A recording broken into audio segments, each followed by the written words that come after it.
doutor Felipe Bonfim, doutor em difusão do conhecimento, professor universitário. Como está o professor nesse período de pandemia? Longe da sala de aula, está em isolamento, em sua residência, está convivendo no meio familiar. Como é que está o professor Felipe Bonfim? Boa noite, Leon. Consegue me ouvir bem? Está excelente, professor.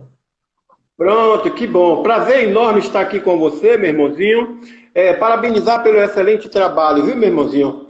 Obrigado pela oportunidade de poder discutir um tema tão importante que é esse, né? Sobre essa intolerância e a discriminação. Mas nesse momento de pandemia está tudo tranquilo, né? A gente ficando em casa, não está tendo aula, só aula remota, na verdade.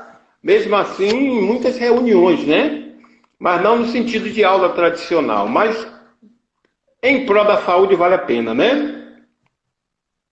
Professor, o racismo impera no Brasil e no mundo, né? No mundo há séculos, no Brasil também há séculos.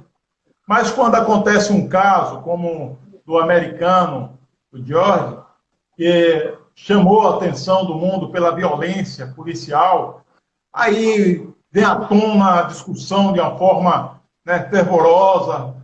Mas aí eu que o professor pudesse começar a falar da violência que vem sofrendo uma religião africana e que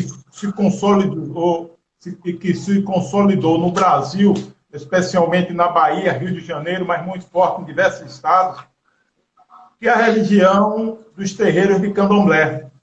E não é novidade a gente divulgar agressão, violência contra essas pessoas que, em maioria, é da população negra e que atuam e trabalham, cuidam da sua espiritualidade nos terreiros de Candomblé. É verdade. A religião de matriz africana, na verdade, são três as religiões de matriz africana, né? O Candomblé, a Umbanda e a Quimbanda. Então, essas três são as religiões de matriz africana. O Candomblé, ele se origina na África, ele vem para aqui, para o Brasil, no processo de escravidão, mas é interessante notar que hoje o Brasil cultua mais o Candomblé, mais os orixás do que a própria África. Na África, apenas 0,03% cultua os orixás. E lá é chamado de religião tradicional. E nós aqui, nós temos mais do que 4%. Então, nós cultuamos mais do que lá. A religião Quimbanda, ela advém também do Candomblé e tem uma perspectiva muito mais negativa. É a chamada magia negra, né? Podemos dizer assim. E já a Umbanda não. A Umbanda conseguiu no Brasil, seria a tríplice aliança, espiritismo, catolicismo e o Candomblé, que gera a Umbanda. Esse processo de discriminação se dá por ignorância, né? Por parte daqueles que não entendem o que é religião, porque religião significa religar, né? Religião não significa é a forma com que você se comunica com o seu superior. É isso que é religião. Agora, espiritualidade não. Espiritualidade é o que eu sou, para onde vim, o que eu estou fazendo, para onde eu vou. Então, no processo de religião, eu escolho como eu quero me conectar com o superior.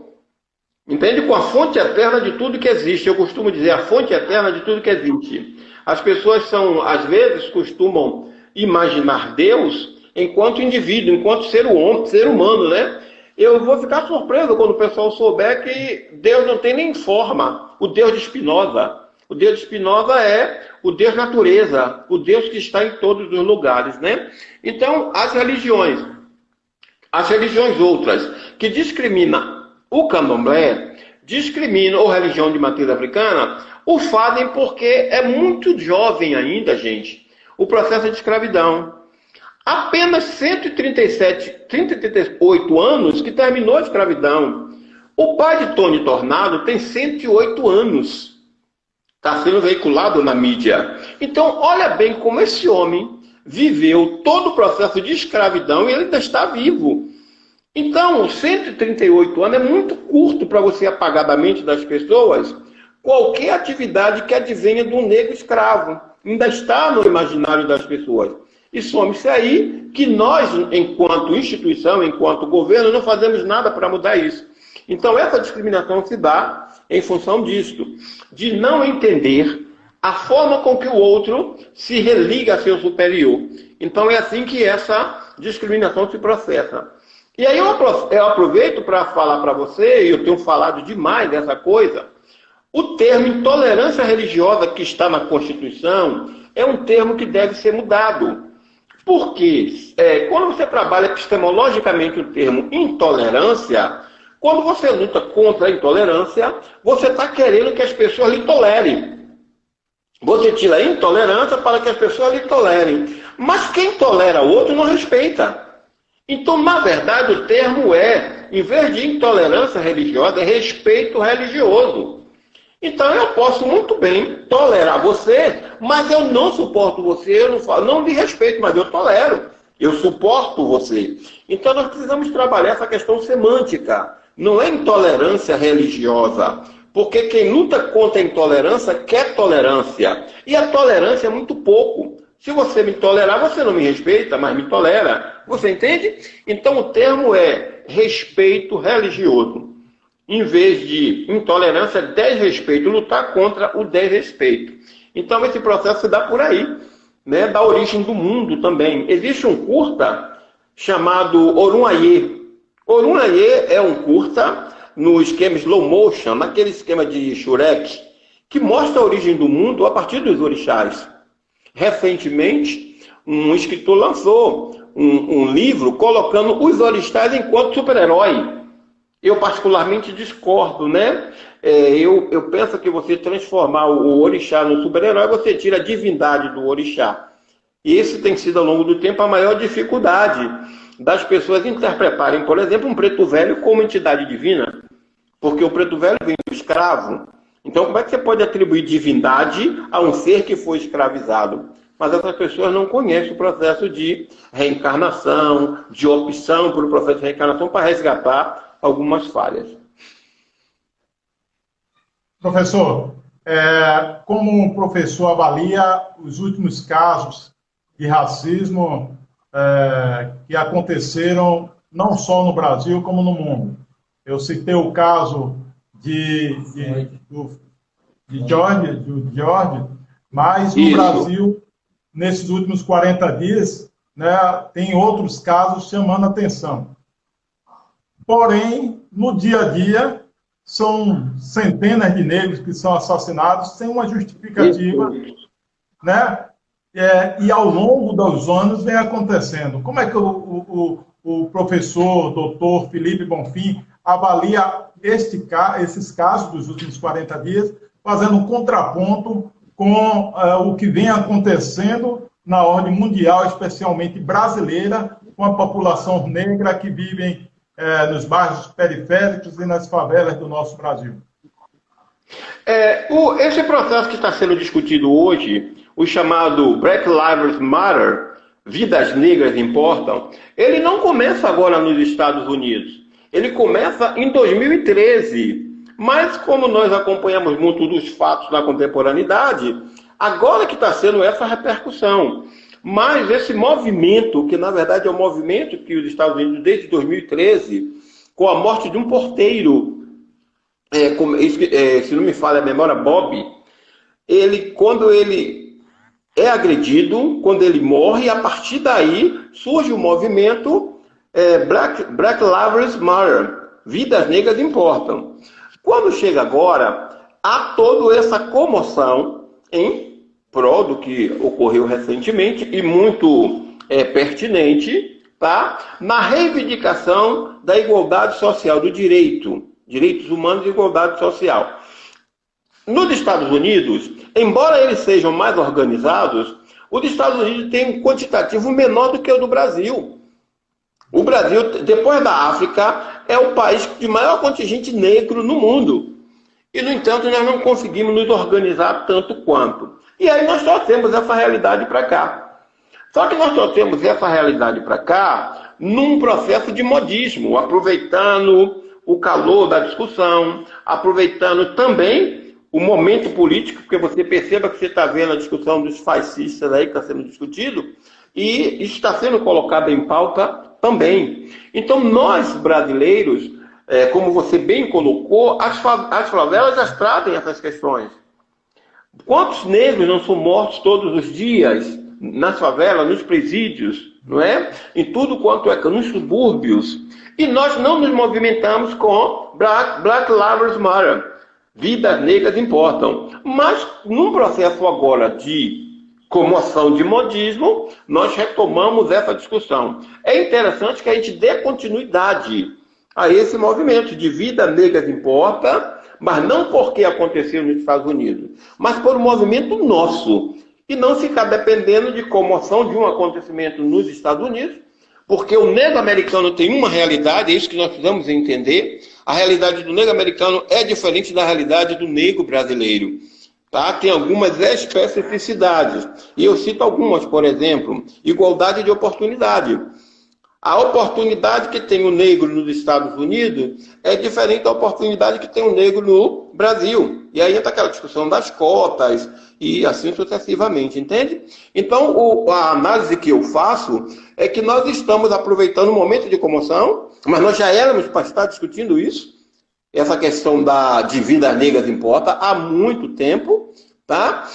E não apenas porque surgiu nos Estados Unidos e a gente está trazendo esse processo agora. Não, é para dar continuidade. Nos Estados Unidos não surgiu agora. Agora que foi... um fato que aconteceu agora. Mas desde 2013 eles têm este movimento chamado Vidas Negras Importam. Black Lives Matter. E nós agora estamos com Vida Negras Importa, por causa desse movimento. Então, eu penso que nós negros precisamos nos preocupar, nos ocupar de estar preocupado com a morte desse negro o tempo todo. E não esperar que de 5 em 5 anos aconteça uma coisa externa ao Brasil para que a gente possa se inserir no processo e buscar, tá? Então esse é o meu olhar e eu acho que nós temos um papel fundamental, nós negros, para poder modificar este processo. E aí vem a questão política, né? Que está próxima aí. Estamos entrevistando, dialogando com o professor Felipe Bonfim, ele que é doutor em difusão do conhecimento, professor da UNEB, falando sobre intolerância religiosa, que agora, a partir de agora, eu compreendi a mensagem, professor doutor Felipe Bonfim, e vou começar a rever também esse conceito. Intolerância, a gente tolera aquilo que a gente não aceita. Embora, quando se fala intolerância, hoje ganhou uma força no Brasil, quando usa esse termo, a não aceitar intolerância religiosa, não aceitar intolerância das pessoas, mas eu concordo com o professor que a gente deve buscar um termo mais aceitável, assim como for o termo intolerância, mas que não promova um sentido duplo da palavra. Intolerância, mas a gente só aceita porque não tem jeito. Se tivesse jeito, não aceitaria. Mas é isso aí a situação? Tolera. Se tivesse jeito, eu tolero aquela figura. Se eu não tivesse jeito, eu jamais passaria. Isso. Não é isso? Então, vamos pensar, vou buscar pensar um pouco mais diferente. Espero que o amigo e a amiga que está nos acompanhando possa entender assim também. Estamos falando com o professor Felipe no oferecimento da Jeffpel, uma das maiores distribuidoras de autopeças do Nordeste. Meu abraço aqui, meu amigo Vitor, Malheiros, também a dona Edna também nos acompanhando, a Cristina, o Herbert, todos aí. A gente agradece o carinho de vocês, ao Sérgio, Nice Santos também. Olá, Nice, Rafael, seu Leão.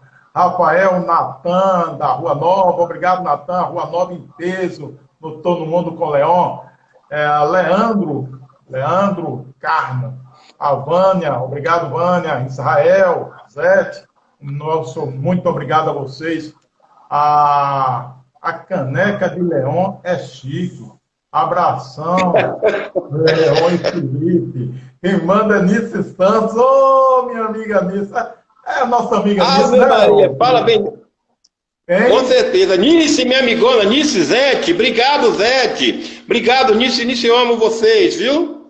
Nice, segui seus passos. A semana passada concluí meu mestrado, viu, Nice?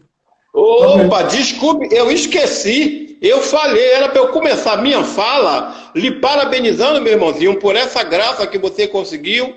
É mais um mestre, mais um acadêmico. Parabéns. E o rumo agora é o doutorado, eu não tenho dúvida disso. Ô, meu irmãozinho, mas parabéns, meu irmão, parabéns. Eu não poderia esquecer de te agradecer publicamente. Não ia tratar desse assunto agora, porque estamos no meio da nossa entrevista.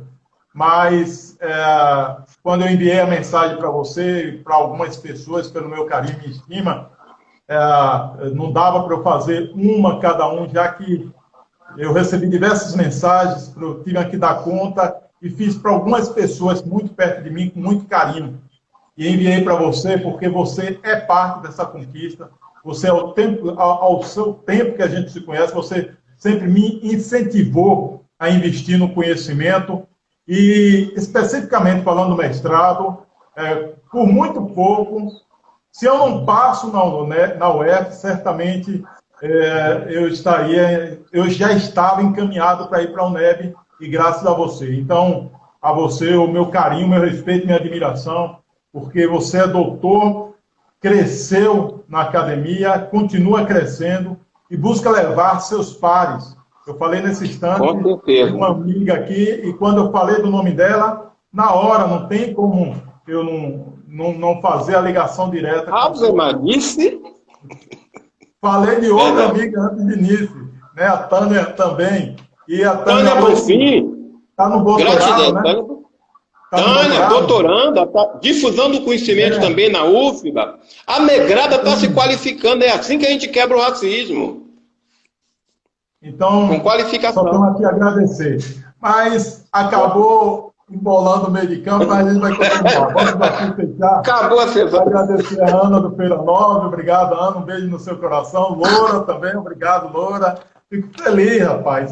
Cada dia eu estou no Mundo com Leon, chegando mais longe e consolidando mais pessoas nos acompanhando toda quinta-feira, como o Edson pode crer, do Feira 10, ex-agente do Presídio Regional de Feira de Santana, militante do sindicato, militante do Movimento Negro, ao Brito também, a gente agradece o Brito, que está nos acompanhando, e agradeço por demais a produção aqui, viu? Que hoje a coisa embolou e a produção foi muito bem.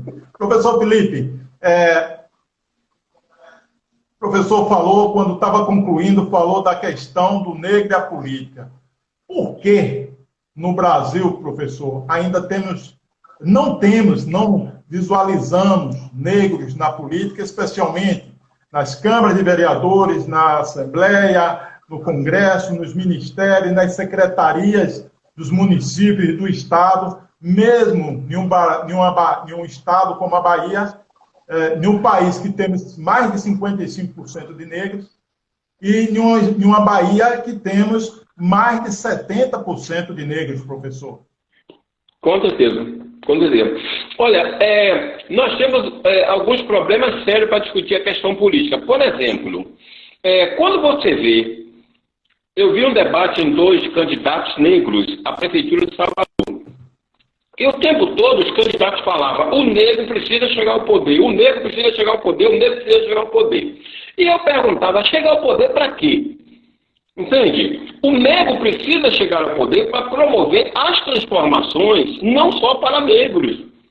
Percebe? Eu tenho uma linha muito do Luther King. Você tem a linha Malcolm X, Malcolm X, que é a linha de preto de um lado, branco do outro. E você tem a linha Luther King, que é tudo misturado. Porém, é interessante perceber que o negro no poder, ele não vai ser vereador, governador, presidente, prefeito, só para negros.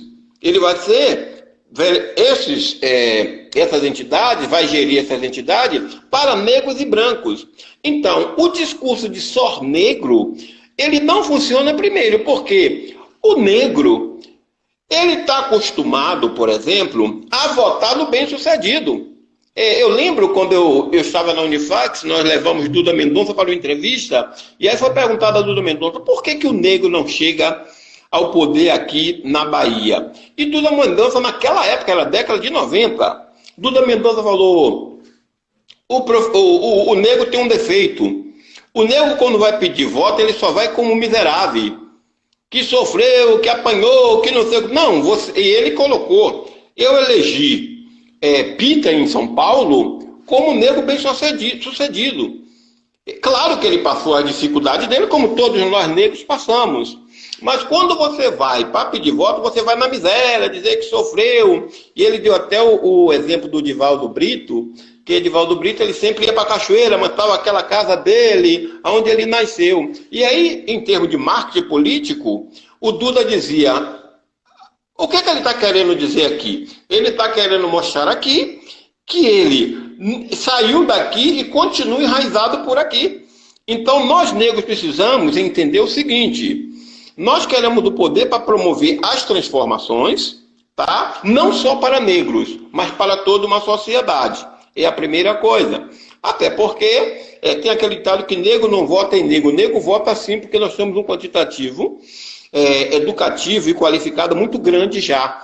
As universidades, os doutores, você com sua qualificação de mestrado, doutorado, temos outras pessoas, Tânia Bonfim, temos várias pessoas, todas se qualificando, Ina Silva, César Barbosa, João Cardial, e que são pessoas que se qualificam, Silvio Humberto, e que se qualificaram. O que nós precisamos aprender ninguém vai gerir para um segmento só. Então, o que é que você precisa fazer? Você precisa passar a mensagem de que você vai ser um gestor. Agora, obedecendo às especificidades.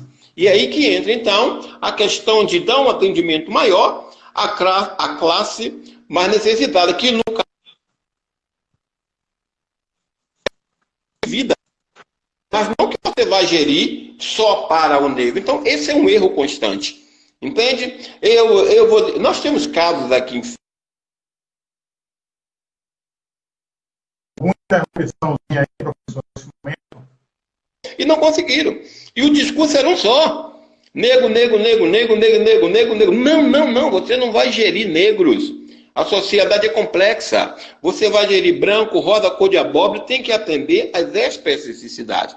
Enquanto o negro político não entender isto, ele vai continuar buscando o voto desse segmento e ele não vai conseguir, entendeu? E miséria não. Eu não conheço o Leão. Leão passou dificuldade na vida dele, Tânia Bonfim passou, Felipe passou, César passou, todos passamos, certo? Todos nós passamos dificuldade.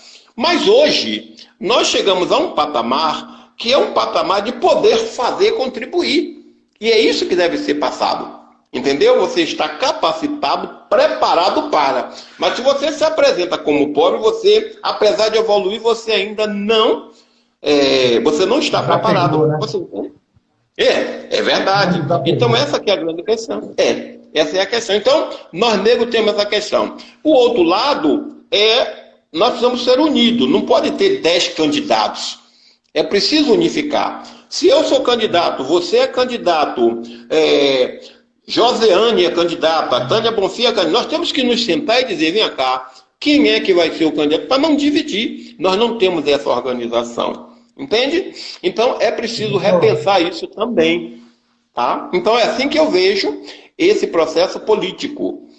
Aí vem a questão, logo em seguida, das cotas. Pois não. Só esse tema já dava para a gente fazer mais um programa.